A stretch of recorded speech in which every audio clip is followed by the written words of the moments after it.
अस्सलाम वालेकुम नाज़रीन, नादिर न्यूज़ में आपका इस्तकबाल है। चलिए जानते हैं आज की खबर। लाडकी बहीण योजनेसाठी अर्थ विभागाने आक्षेप घेतलाय की हे पैसे म्हणजे राज्यावर अजून कर्जाचा डोंगर होणार। मला असं वाटतं की कोणती तुम्ही योजना आणा, अर्थ खात्याकडून आक्षेप घेतला जात असतो, त्यांचं कामच ते आहे। पण ही योजना अतिशय आमच्या भगिनींसाठी, महिलांसाठी ही अतिशय लोकप्रिय योजना म्हणण्यापेक्षा ती आवश्यक आहे आणि म्हणून माननीय शिंदे साहेब असतील, माननीय देवेंद्रजी असतील, अजितदादांनी आम्ही सर्वांनी हा निर्णय घेतलेला आहे। आणि त्यामुळे या ज्या अफवा चाललेल्या आहेत, योजना बंद पडेल का, पैसे कमी पडतील, ठणठणाट तिजोरीमध्ये, काही झालं तरी ही योजना कधी बंद पडणार नाही। ही आमची अतिशय महत्त्वाकांक्षी योजना आहे।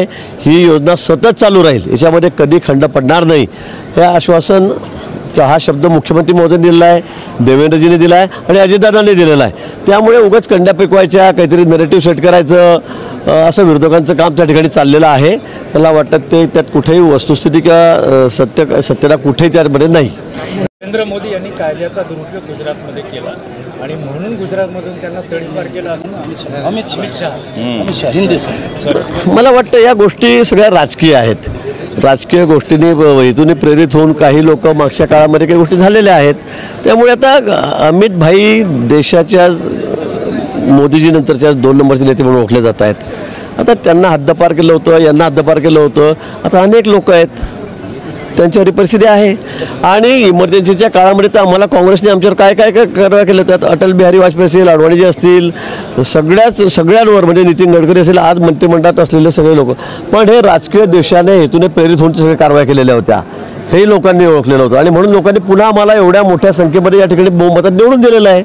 गेले 15 वर्षातच होतील आम्हाला, म्हणजे 10 वर्ष तर कंटिन्यू झालेच मोदीजींना, अजून पुढचे 5 वर्ष आमच्या हातामध्ये सत्ता दिलेली आहे। आणि म्हणून ह्या गोष्टीला म्हणण्याला काही अर्थ नाही आहे। ते सगळे काम जे झालं होतं ते म्हणजे जी कारवाई झाली होती ते राजकीय हेतूने प्रेरित होऊन तत्कालीन सरकारने त्यावेळेला केलेली होती, याची कल्पना आपल्या सगळ्यांना आहे। त्यामुळे पवारसाहेब जे म्हणतात त्या गोष्टीमध्ये कुठेही सत्यता किंवा त्या गोष्टीला काही कुठला अर्थ हा अजिबात नाही आहे। पुरामुळे सुद्धा काही पिकांचं आणि रस्त्यांचं ब्रिजचं नुकसान नाही आहे। सगळ्याच विषयांवर सर्वकष चर्चा या ठिकाणी झालेली आहे। काही ठिकाणी रस्त्यांची अवस्था वाईट आहे, बिकट आहे। पावसाळ्याचे दिवस आहे, पाऊस खूप पडतो आहे आणि त्यामुळे ही वस्तुस्थिती आहे। पण त्या ठिकाणी यावेळेला बघितलं असेल आपण की वार्षिक नियोजन सभेमध्ये आम्ही 80 कोटी रुपये जास्त दिलेले आहेत गेल्या वेळेपेक्षा। ग्रामीण रस्ते असतात ते माझ्याकडे आहेत, त्यातूनही आम्ही मोठा निधी या ठिकाणी देऊ केलेला आहे। 25-15 आहेत, त्यातून काही ठिकाणी रस्ते दुरुस्तीसाठी, रस्ते नवीन करण्यासाठी तोही निधी, आता भरीव निधी मी नांदेड शहरासाठी या ठिकाणी दिलेला आहे। ज्या ज्या ठिकाणी अतिशय तातडीचे कामं आहेत ते तात्काळ मी हाती घ्यायला अधिकाऱ्यांना सूचना दिलेल्या आहेत।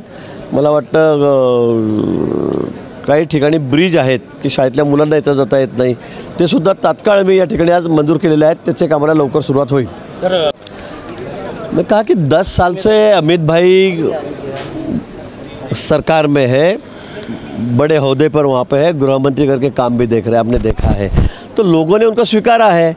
पवार साहब का दुखना थोड़ा अलग है।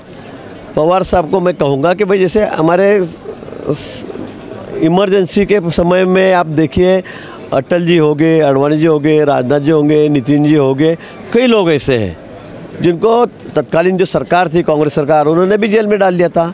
18-18, 20-20 महीने उनको सबको जेल में डाला गया था। तो इसका मतलब क्या हुआ? तो उनकी कोई गलती थी? नहीं थी। तो सरकार ने आकस बुद्धि से, आकस भाव से उनको जानबूझकर उनको ये सज़ा दी थी, उनको अंदर रखा था। और माननीय अमित भाई है, उनके बारे में भी कांग्रेस सरकार ने यही काम किया था। तत्कालीन जो सरकार थी उन्होंने जानबूझकर मैं कहूँगा कि उनको हद्दपार का जो उनका जो प्रपोजल था वो मंजूर करके उनके ऊपर कार्रवाई की थी, लेकिन उनमें उनका कोई दोष नहीं था। उसके बाद में गुजरात में वो 3 बार चुन के आ रहे हैं और भारी, सबसे भारी मत से चुन के आ रहे हैं, बड़े लीड से वो चुन के आ रहे हैं। तो मुझे ऐसा लगता है ये राजनीतिक निर्णय उनका तत्कालीन सरकार का था, इसलिए पवार साहब को ये कहने का कोई हक नहीं है कि अमित भाई को हद्दपार किया था, ये किया था। ये बेचारे वो खुद परेशान है, उनके ऊपर जो आरोप किया गया उनसे थोड़े वो प्रभावित हुए हैं, इसलिए उन्होंने ये बात कही है। अजितदादा गटाला गळती लागली, बाबाजानी दुराणी आता शरद पवार गटात जातात। मला वाटतं या निवडणुका आहेत आता समोर, याला वाटतं इकडे आपल्याला तिकीट मिळणार नाही, इकडे युतीमध्ये जागा इकडची आहे ती त्याची आहे ती त्याला मिळणार आणि त्यामुळे काही लोक इकडे तिकडे पळापळ करतील. फार मोठा त्यामुळे काही विषय हा आम्हाला असं काही वाटत नाही. मध्ये पण भाजपचे काही पदाधिकारी काही वरिष्ठ नेते दुसऱ्या पक्षात जाण्याच्या तयारीत अशी चर्चा आहे का? नाही, मला या बाबतीमध्ये तर काही माहीत नाही कुठले नेते आहेत, कोण जायचं तयारीत आहे याची कल्पना मला अजिबात नाही आहे. पण मी सांगितलं आहे की निवडणुका डोळ्यासमोर आहेत. 3 पक्षांची आमची युती आहे, मजबूत अशी आमची युती आहे. आम्ही तिघे एकत्रपणेच यावेळेला निवडणुका लढवत आहोत आणि त्यामुळे काही लोकांना वाटत असेल की आपल्याला तिकीट मिळणार नाही. आता इथे शिवसेनेलाच जागा आहे, इथे राष्ट्रवादीची जागा आहे.